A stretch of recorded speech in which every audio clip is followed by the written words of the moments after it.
You are listening to This is Oklahoma, hosted by Mike Hearn, telling stories of Oklahomans and those that have made it their home. Before we get into today's episode, I want to tell you a little bit about our current sponsors, the Oklahoma Hall of Fame.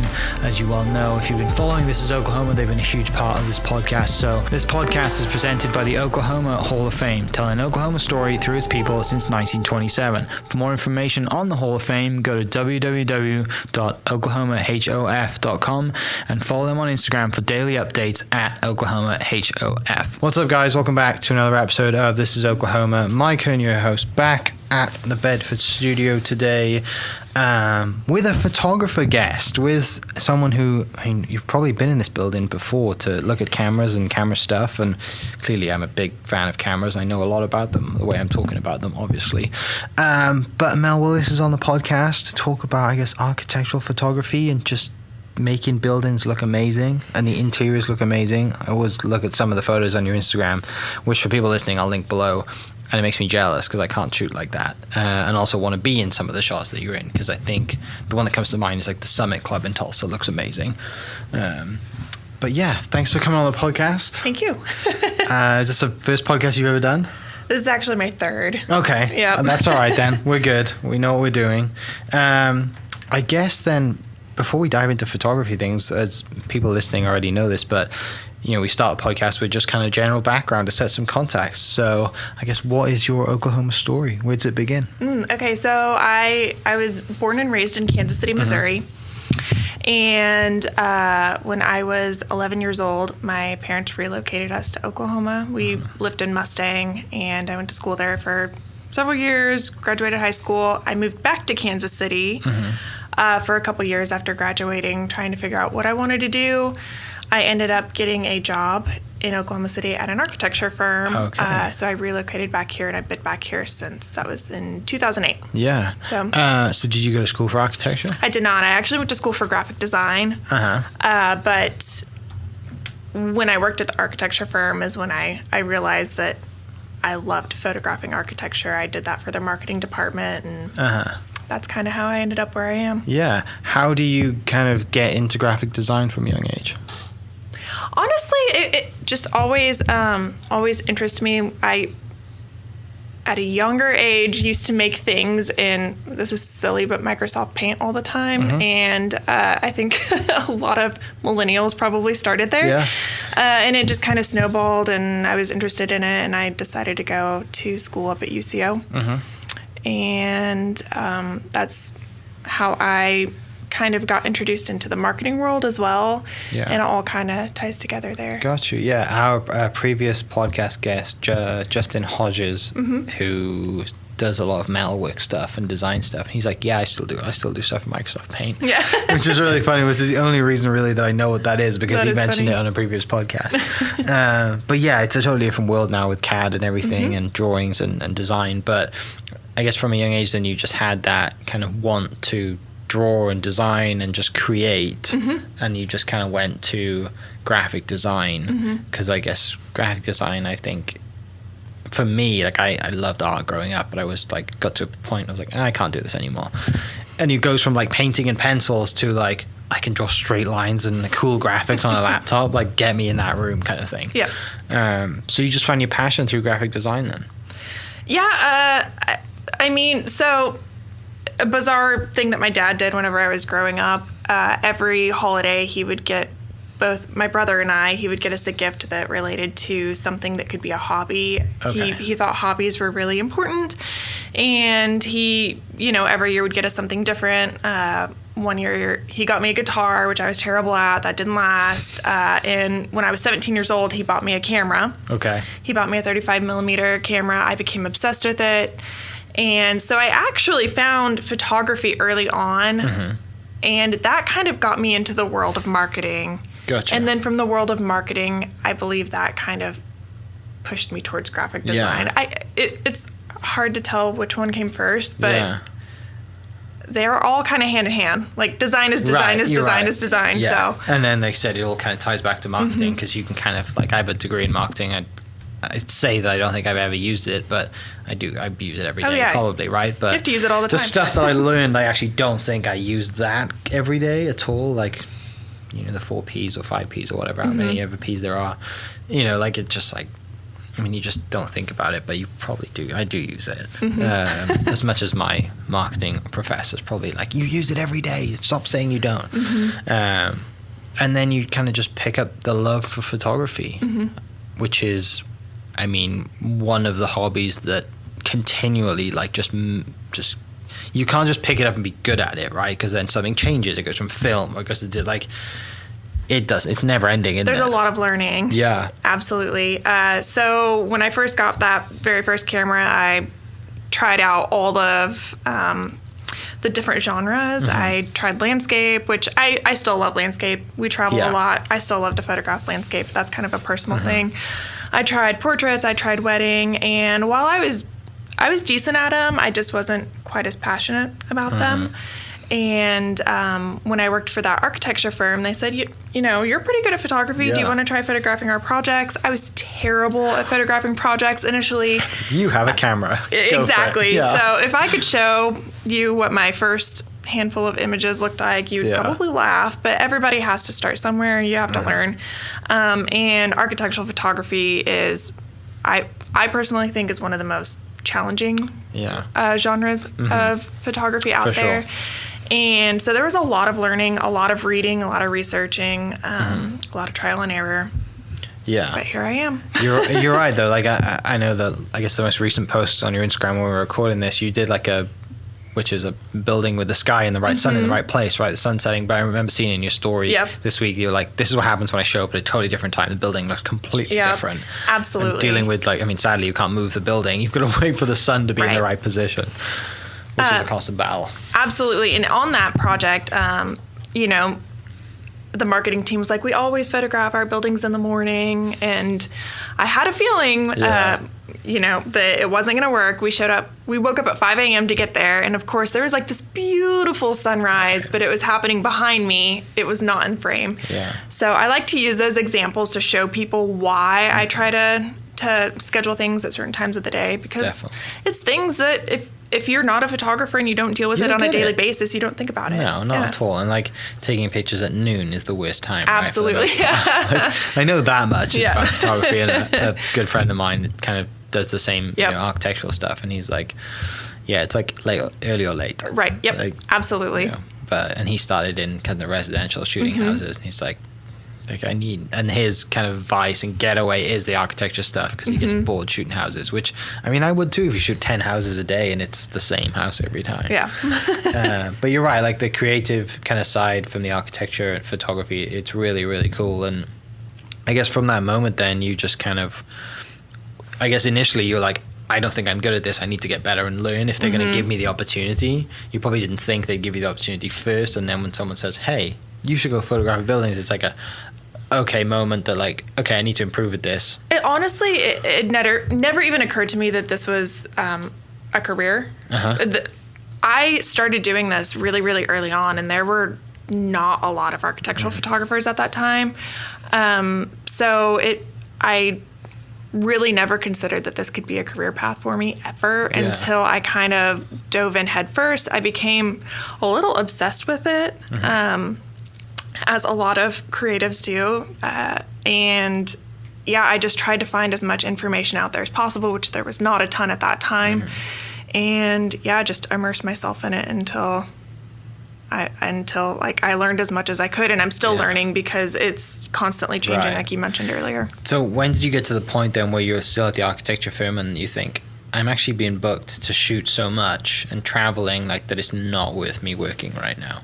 So that is actually not what happened. Okay. So I worked in their marketing department, and I did all things visual for them. So I would design like their proposals. I worked on their website. I ran their social media. I photographed. I took their headshots. I photographed all their finished projects, and anything that was visual that related to architecture, that's what I did for them. So I wasn't booking any outside gigs at the time because you had so much other stuff to do. Well, that would be a conflict of interest too if I were promoting other architects' work.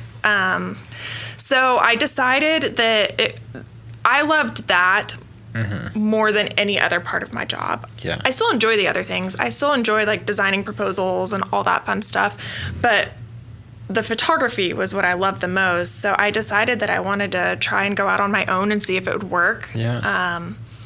Because I don't know, like I didn't want to look back in 10 years and always wonder. Yeah. So I decided to give it a shot, and I was very honest with my boss. I let her know this is what I want to do, and at the end of the year, I'm going to be leaving. Right.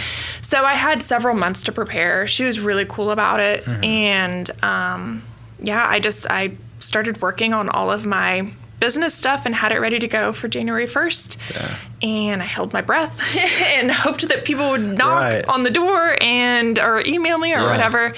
And it somehow worked out.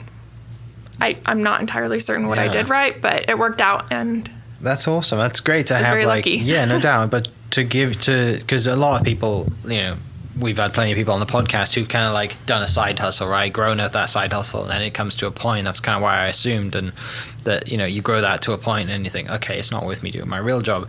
But now it makes total sense that, like I said, it would have been a total conflict of interest, and not to mention all the other duties that you have as a marketing. You're working in marketing, and like I said, running social media, doing headshots, and all the other proposals.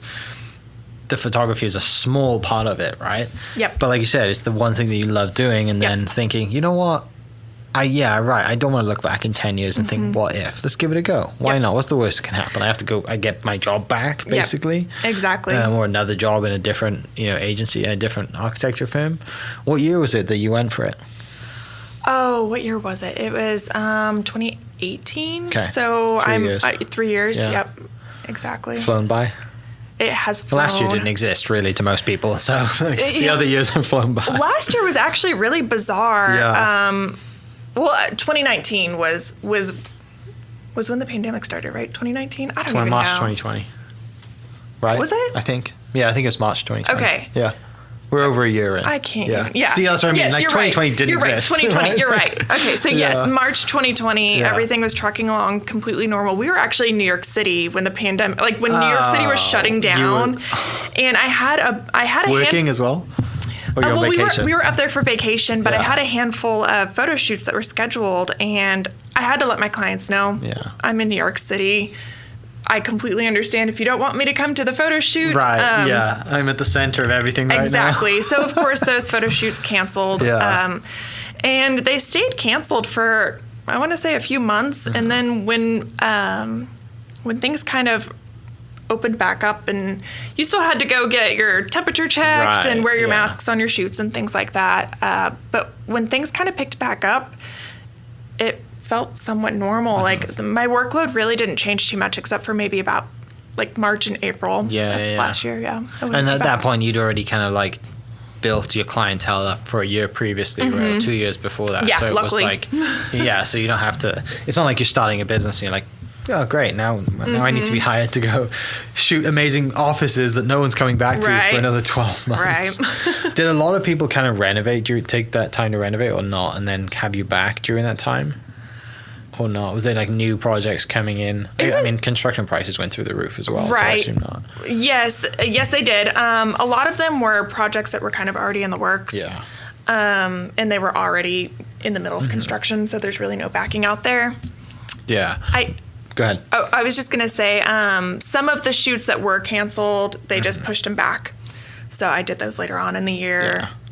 But no, nothing like that I can think of. Yeah. When, I guess, for the time, you're like, I'm going to do my own business, you're hoping that the phone rings and you get called out to do content, for people's websites, for social media, whatever it is. When do you get that first call that's out of state?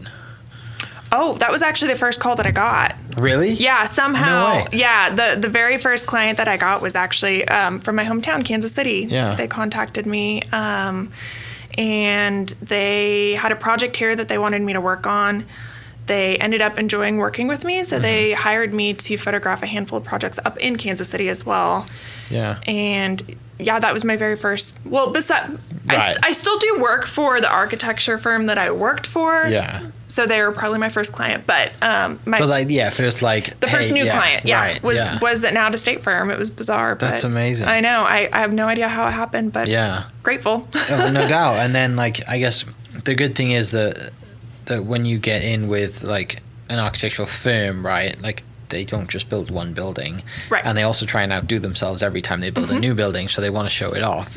So I guess you just build that relationship and then just kind of maintain that relationship for whenever you're like, hey, you become their go-to photographer, just call me when you need me. Absolutely. And build that general book of business through that, right?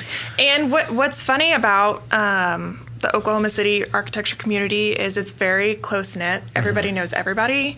And a lot of people have worked at other firms. People that I used to work with have gone on to work at other firms. So I have those relationships from working with people because I worked there for 11 years. I knew those people pretty well. And they said, do you want to come photograph some of our projects? And it's just kind of taken off since then. Yeah, and the good part about Oklahoma City and the architectural community is it's tight knit, it's small. Like I said, once you started, when you started doing it, you were kind of in a smaller industry and not many people were doing it, and then you just become that like one of those few people that everyone kind of just goes to, right? I'm sure there's hundreds of photographers now in Oklahoma City that are like, yeah, we do architecture as well as a bunch of other stuff, but because you started and stay consistent, you are like one of the top 5 to go to kind of thing, right? That I mean, hopefully, right? Like, I don't know, but I hope. But it's really cool. And I mean, previous podcast guest was Don Beck. So he was talking about being in Oklahoma City, and he's been doing it for 40 years, which is amazing, and the buildings that they've done. But it is really cool to see, like, when you're scrolling down your Instagram to see the stuff that you've done, the places you've been, and the shots in Oklahoma City. There's a lot of places that people don't realize how awesome this is. And this house that you shot in Norman, I want to tour this house. I want to get that, do a video tour of it. But it's incredible. I bet he would let you. You think? Yeah. I saw that and I was like, that's in no way is that in Norman. That's in Norman. That's so cool. It sure is. He's an architect that works for OU. Okay. His name is Alan Mooring, and it's a really cool house, and he's very proud of it. I guarantee he would he would probably let the dog's in the photo too, which is really cool. And both he and his wife, they're really, really cool and super chill. And we actually, right after the photo shoot, like they had us over for dinner, so we went straight into photographing to eating dinner with them, hanging out and having a couple glasses of wine. It was really cool. And that seems to be the thing as well about Oklahoma and Oklahomans in general. It's just like, it's more than just work, isn't it? Like it's a relationship, it's a friendship, it's how are you doing? Like anything we can help. Like let's hang out and have a few drinks and eat dinner. Not this is a business transaction. You're in and out. Like when are you leaving? Kind of thing. Which there are some people that are like that, but for the most part, you build these relationships with these people because you like you said, you don't only photograph for them typically one time. You work with them, and some of these photo shoots are really, really long days. Like you're working 14-hour days sometimes, depending on what time of year you're photographing. Summer's obviously longer, or how many photos they want. But you're with them for 14 hours a day, sometimes back to back. Yeah. So you build quite a bond with these people. Well, and also, like, I mean, I know it's great to travel, but there are some great, like that house in Norman, but other buildings that have gone up. I mean, the Omni and New Convention Center looks amazing. Scisdale Park are always doing great things to build new buildings. And like you said, you've got people like Beck Design and Smith and Pickle and whoever, and Rand Elliott's designing all these, spaceship looking buildings, right? Like all the Boathouse District or whatever it is. Like there's an abundance of cool buildings here, right? For anyone listening and to practice on, right? Or for you to just go out and shoot and just kind of, it might not be for work, but you can go out and just go shoot because that's what you want to do. Admire it. Exactly, yeah. Tell me about some of the trips that you've been on. You've been pretty much all over, right? I don't know Even about if it's all for over. vacation, you still take photos when you travel, right? Yeah, I typically do. I mean, you get to immerse yourself in spaces that you don't have back home. So yeah, sometimes we've been traveling mostly around the U.S. lately because of the pandemic. The last time I left the country was in 2019. We went to New Zealand, which was obviously incredible. Yeah. Other than that, I've mostly stuck to Europe, which you're very familiar with. Very familiar with that.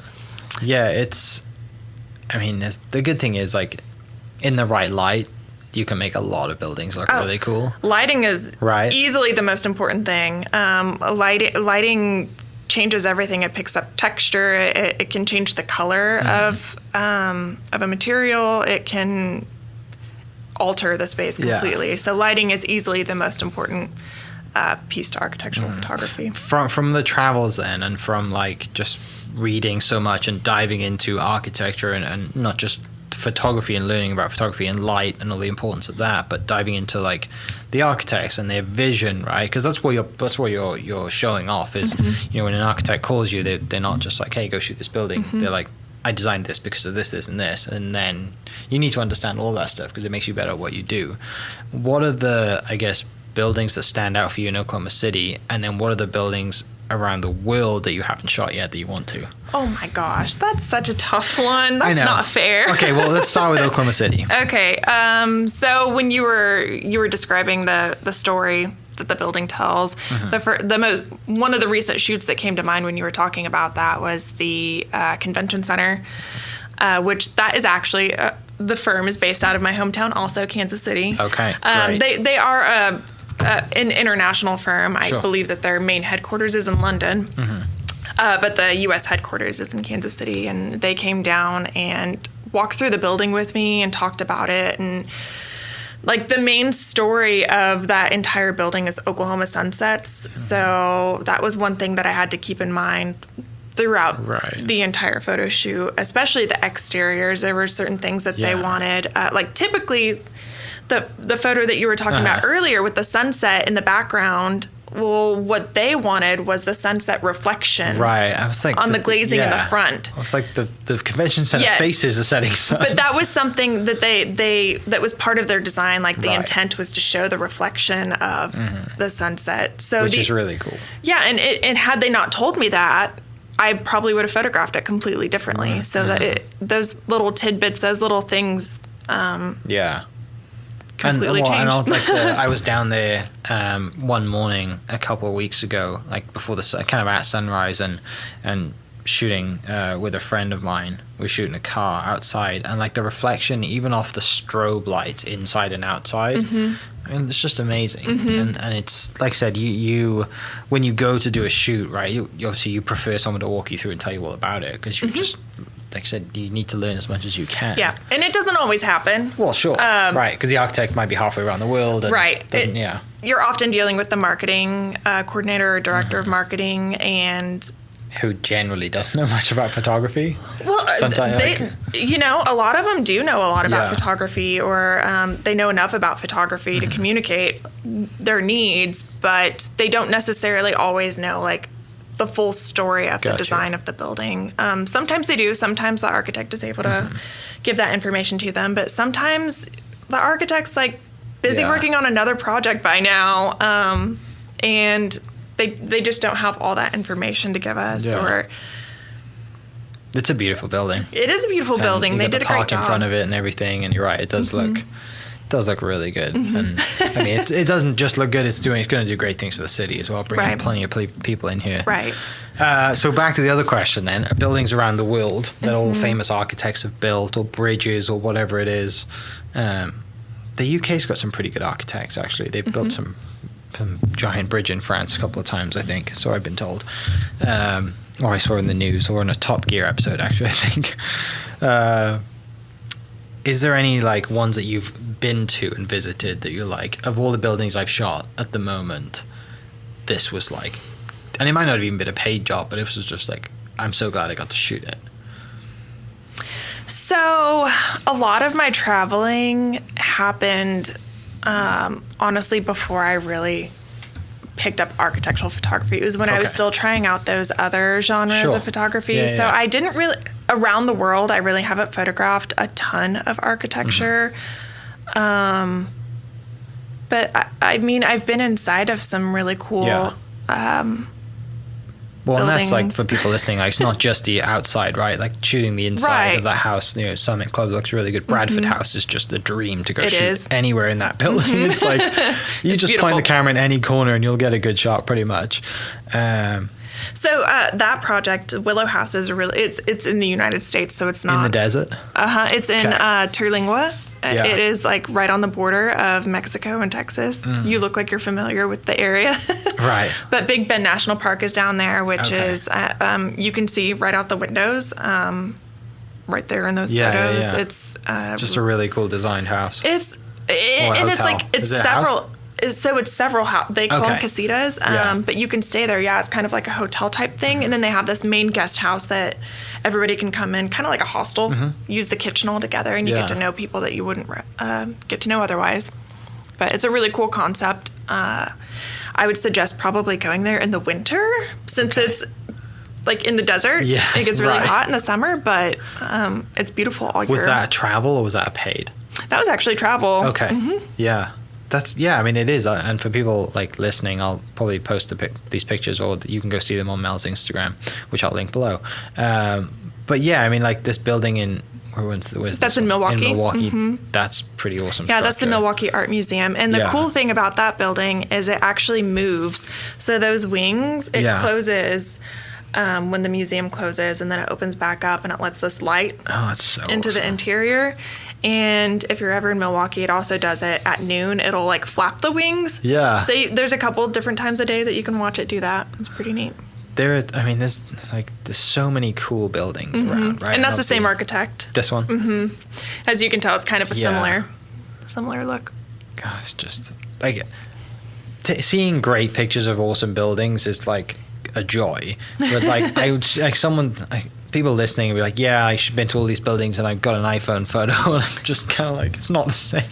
But the great thing about architectural photography is, think about all of these, think about these incredible buildings that you know all around the world. Right. You likely haven't visited them, but you know about them because of photography. And like quality photography is going to get shared. People are going to show that to other people. It'll get seen around the world a little bit more than, if you just run in there with I have an iPhone too. Yeah. And I also shoot with my iPhone, but just taking the time to get the perfect light and a great composition, it's going to get your work seen a lot more than just a crummy photo. Tell me about kind of like the interior shots, right? Because that's a whole different realm of getting things right. And I watch your Instagram stories of you kind of behind the scenes, like making sure every chair is straight and like making sure that like picking a lamp up or taking a book off the table or whatever it is, like all these little details that make the photography a lot like that, but for you that puts your personality into the shot, right? Because it's like all the things that you've learned over time, you're like, this looks good, this doesn't. Just over time you just built that up so I actually I have an incredible assistant. Her name is Sunny, and she has gone to school for interior design, and she also has a background in photography, so she's like the dream assistant. She really is. And I'm like, don't ever get another job. Right. Yeah. But she is so good at styling spaces. We'll kind of work together to decide on the composition. I'll set it up and I'll say, it looks kind of heavy here on the left side of the frame. What can we do to balance it out? Or heavy meaning there's just a lot going on. Yeah, like you have like a giant table on the left side of the frame and the right side is completely empty. So sometimes we'll bring like a chair slightly into frame to balance it out or whatnot. So, every single interior shot has something moved. We never set it up and it's just perfect. Right. And I don't ever want the designers to take offense to that. It has nothing to do with their design. It has everything to do with the balance of the composition. Absolutely. Yeah, the flow of it. So the shot that's in the Summit Club, it's very if I remember correctly. Is it the blue one? It's the blue one, yeah. It's just like with the pool table or whatever that. Yeah, that's probably my favorite one of that. Yeah, that and shoot. It's like very like. Yeah, that one. This one, yeah. I mean, I want to say symmetry, but like whatever. It is pretty symmetrical. Like symmetrical. That's what I was thinking. Oh, my English is terrible. But like just that thought and that photo, it's like I said, it's symmetrical. Everything kind of just, it's just a welcome space to be in. But also I can see like people having such a great time in that spot. Do you try to be as symmetrical as possible? Not necessarily. Who's the guy that does the symmetrical stuff? The photographer or the movie guy? there's a movie. Is it the Julia Schulman? No, I'm trying to think. I'll think about it. Okay. Let me think. While you're answering, I'll think about that because it's gonna bug me. I suppose it depends on the space. That room really lent itself to being symmetrical. If you look at the coffers up in the ceiling, they kind of have these leading lines. It kind of breaks up the space into, I want to say there are probably about 6 coffers up in that ceiling, if I remember correctly.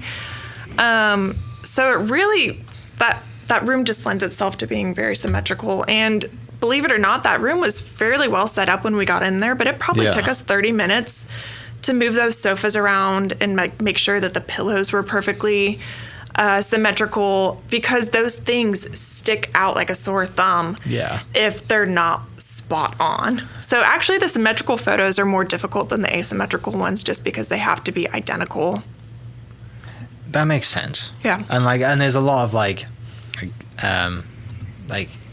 I think if you look at it, right, or there's just like, it's just off a little bit, or like, and probably like it drives me nuts when I'm at a house shoot or something like that, and like the light fixture's just like a tiny bit off center, and you've got like 4 chairs lined up, and like, if only the light was down the middle. Right. But I mean, there's no way of like fixing that because it's a light fixture and you got to move it. But it must be a lot of fun though, like trying to make stuff as symmetrical as possible, like, or just so it fits. I mean, it's never always going to work, but it's just pleasing to the eye to see it does come together. And it doesn't have to be everything in the photo, right? It's just like lining up the coffers in the ceiling, or lining up like the pool table there, or the chairs, or whatever it is. Like, it's, like I said, it makes it, there's less going on. It all looks great. It takes you through the space. It leads your eye, exactly. Yeah, and that's something that like I've been trying to do with my photography, is like try and, you know, take people through the space, and I really don't take photos very often. But I'm gonna find who this dude is about this symmetrical thing, because I think it's a movie. I want to say it's like the, not Count Dracula, but anyway, I might edit this out because I sound like a clown. Yeah, Wi-Fi's not working. So like, I mean, I think people might look at your work and think, oh, I can do that. That's really easy. Probably not, because it's very hard to do, because I've tried it. There's a lot of people that they just don't think about, or they don't know what all goes into it. So yeah, there's a lot going on in there. Yeah, I did a presentation for some designers a couple months ago, and I kind of walked them through a photo shoot and what all goes into it, how much time it takes. Yeah. Like I was showing them steps in a PowerPoint presentation, and by the end they were kind of like, I had no idea. I'm so sorry that I rushed you on photo shoots. I'm like, right. Because there's a process. And there is right. Yeah, absolutely. And I encourage, if it's possible, I encourage them to come on shoots with us so that they can experience it. And that's also why you're there. Like I said, it can take a day, right? Because, you know, it's not just like show up, the light's perfect, set up the tripod, click. Yep. Like, it's very rarely does it happen like that. And if it does, you're like, I've probably missed something. We need to be here for a little bit longer to make sure I've hit every point and everything I need to do. I guess to that point you just made, then, do you have like workshops or anything, or was this kind of a one-off that you were teaching people? So I wasn't actually teaching them. It was some architects and interior designers that they just asked me to come and talk about my profession. Yeah. And I was just there kind of telling them all the things that I look for, all the things that I do on a photo shoot. So it wasn't exactly like teaching anybody photography. It was just kind of walking them through the process and letting them understand the things that I'm looking for. Yeah. Is that something in the future that you might do, though? A plan, or just offer a workshop? Or, I mean, the reason I ask is because Bedfords have a huge photo con every year. And behind the camera, there's posters everywhere, and it's in October the 29th, I believe. There's photographers from all over the kind of states come in, all from different backgrounds, and I don't think there's one from architecture. So that's the reason I asked. Yeah, I'm not opposed to it. I suppose it depends on. Yeah. That must be cool though, to have been in it for so long and have that insight to think, you know what, people can learn from this. comfortable talking about it because it's something that you're passionate about, something that you love doing. And I'm sure it's kind of like the prideful to like teach people as well, to be like, I've learned all this skill. Now it's time for me to pass it on to someone. And I think that I also have a kind of a unique perspective, considering that I went from being an in-house photographer to now being a freelance photographer. Yeah. So I have a different perspective on it than I think a lot of other photographers do, because I some of the projects that I photographed, I actually worked on. Like I would, when I was doing graphic design for them, like I would design some of the wall graphics in a project or whatnot. So I was working really, really closely with interior designers and architects. And I just think I have a different way of relating to it than maybe some other photographers. Than people who've just picked up a camera and like they want to shoot because the building looks cool, not because of like they have no architectural background. It's kind of like you've gone and done the internship in architecture, and now picked up a camera. Yeah, exactly. Tell me about kind of like getting featured, and in your Instagram bio, there's some great people who have featured you. I mean, obviously local 405, but we've got Fast Company, National Geographic, Forbes, Design Sponge, like Design Boom. It's the pretty big publications to be featured in. What was the first one that you got an email or a phone call that says, "Hey, can we use your photo"? Well, the first couple publications I got was when I was an in-house photographer. Gotcha. But all of these have been since I've been out on my own. And believe it or not, the first one that contacted me was they've all actually been kind of a surprise. I haven't submitted for the majority of these, but National Geographic was the first one whenever I went freelance, and I didn't believe that it was real. It was funny. My husband and I were actually in DC, and we were on our way to National Geographic. Oh, nice. And we were like, okay, like our phones are bugging, and like they're listening to us, and they're like sending me some kind of ad. But then I researched the email address, and it turned out that it was legit, and they somehow found an old photo of mine that I didn't even have on my website anymore, because I took it. Yeah. I took this photo probably back in like 2008, and it was something that I've grown as a photographer, so I didn't necessarily have it out there promoting it. They somehow found it, and they wanted to put it on the cover of one of their books. Yeah. And I said, okay. Right. You're like, this is the best surprise ever. Absolutely. After you figure out that you're not being spammed. Exactly. Of course. That's cool, though. And is that kind of, like you mentioned, they've all kind of been a surprise. Yeah. And then some of them, like Forbes, and I'm trying to think of another one. Some of them have been project related. So the designer or the marketing person that I'm working with has said, hey, we're going to submit this for publication, or hey, we need this photographed and we need the photos by this date because so-and-so wants to publish it. Yeah. I photographed the Greenwood Rising Museum out in Tulsa. It's fantastic, isn't it? Yeah, it's incredible. It's I got to walk through it just before they opened, so nothing was like finished. Like they were still drilling holes out in the sidewalk. But I need to go back because and we did the podcast with Stephen and Whitney, I think. Oh yeah, from Seltzer Shaver. I got to walk through it with them, which, back to your story about being walked through by the architects, like it was really cool to kind of see, like, from Stephen's point of view, like, and see him get kind of geeked out about the way that this is designed, because I never would have known, I never would have seen it. Everything has a purpose or like a reason or a story behind it, and you're like, okay, like, I just figured that was a window. Right. Yeah, and it's not a massive space, right? So if you walk through it without looking at, without him pointing things out, I would have walked through in 15 minutes easily.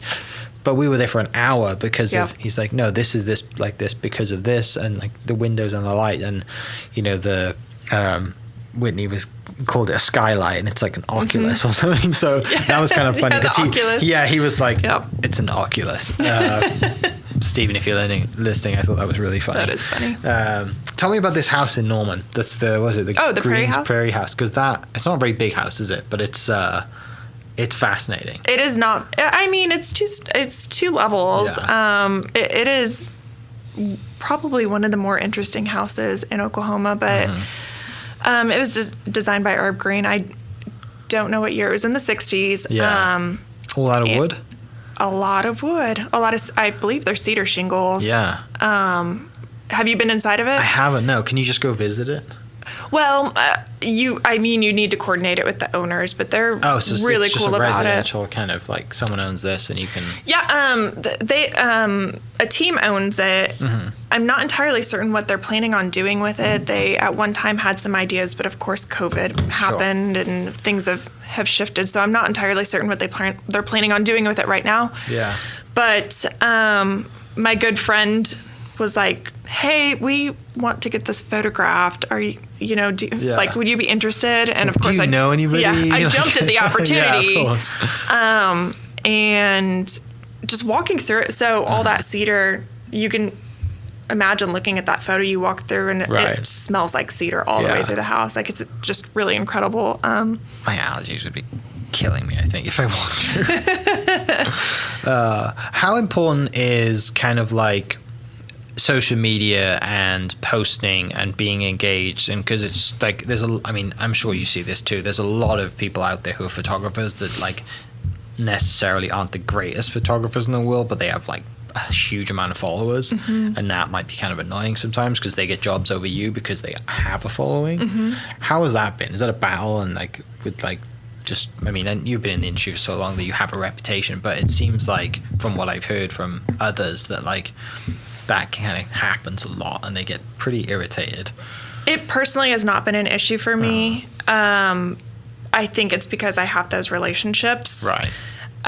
And I don't really win work from Instagram, to be completely honest. Yeah. I noticed that there are a lot of other architectural photographers that like take Instagram very seriously, and I'm not knocking that at all. But I don't think I've ever had a client say, "Hey, I found you on Instagram. I'd like to hire you." Yeah. So while it's important that those clients that see you remain like in the forefront of their mind, I think that's the job that Instagram does, but I don't win work from it. That's good to hear though. Because and I'm glad you said that, because a lot of people, like, I swear by Instagram, like I love it, right? Like I'm on it most of the time, and that's kind of where the podcast started, and looking that, and it's posting photos of around the state, which is not just architecture, but you're proving that like it's not just Instagram that you get your business from, and that's a great point, because I don't get that very often on here. Right? People talk about social media and they're like, no, I do this and this, but it's good that like there are many other options out there. It's a tool, great if you use it. If you don't, then you get it from other business, then it still works, right? And building that personal relationship and that lifelong business relationship with past clients, your past employer, is clearly very important, especially when they're personal relationships, because they can just call you and say, yeah, Mel's reliable, she'll be here. And they're also probably seeing the photos on their website probably more often, right, than just like in a tiny little, right, Instagram reel or whatever it is. When you said it's a tool, like you hit the nail on the head. And especially since you have a marketing and background, like it's a piece of the puzzle. It's certainly not the entire puzzle. And if I could like let people know that, like if I could shout it from the rooftops, it's a tool to use. For me, like I always think like I always kind of have a backup, right? Like what if Instagram was to just like disappear tomorrow? They just decided it wasn't going to happen anymore. Right, you lose all your followers. Like what does that mean to you, right? Like a lot of people have like their entire life wrapped up in it, and then that's, I think personally it's unhealthy, and they need to have backup and other streams of business income or business revenue, whatever it is. So it's good that like even even if you didn't have an Instagram, you'd still be fine. Right. I hope so, yeah. I think so. Yeah, I think so too. What's next projects you got coming up? Are you allowed to speak about any? Or travel probably plans? A couple of them. I photographed a hospital ER renovation yesterday down in Duncan. I have one that I'm not ready to talk about until I get like a confirmation. Right. I'd hate to say like, I'm photographing this. Yeah, we don't want to jinx it. And next week I'm photographing the First Americans Museum. Oh, nice. Which I'm really excited about. Which faces a setting sun, right? So yes, it faces. I mean, it depends on which direction you're looking at it, because behind it, right? They have a big bank behind it, right? Am I talking about? Are you talking? Oh, the berm. Yeah, Yeah. Sorry. Right. Yes. Sorry, because like when I drove past that the first time, I'm like, why don't they have a view of downtown? Right. Because it kind of stops that. But this is also me driving from the highway, and I haven't seen it in person yet. It actually does have a pretty good view. Yeah. I'm glad that it's open finally. I agreed. It's been a long time coming. Yeah. The firm that I used to work for, they actually did a study on the project years ago, and they hired me to go out and photograph it when it was delayed, like the construction completely stopped. So I got to go out there and see it obviously before it was finished. But it does actually have a really great view of downtown. Yeah, well that's good, because you can't, like, from the highway you're just like, oh yeah, why would they do that? But I'm glad to know that they have a good view of downtown. Is there any last question, what's the strangest project that you've worked? Okay, so I don't necessarily know about the strangest project per se, but I can tell you like some of the strangest photo shoots that I've been on. I was up in Kansas City shooting for a firm up there. They had a couple projects that they wanted me to photograph. So it was a multiple day shoot, and I get back to my hotel, park the car, go upstairs, go to sleep, and I woke up at 4 a.m. in like a panic. Yeah. I just had this really weird feeling, and went to the living room part of the hotel room and checked to make sure, okay, all my gear is here, like everything's fine, not a big deal. My car had been stolen overnight. Oh my gosh. From the hotel. Luckily, I had taken all of my gear in, which of course I'm going to do, but.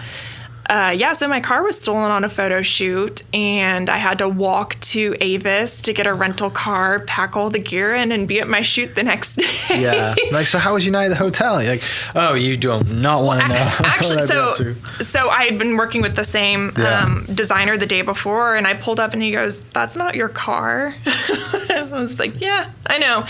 So that was a really interesting one.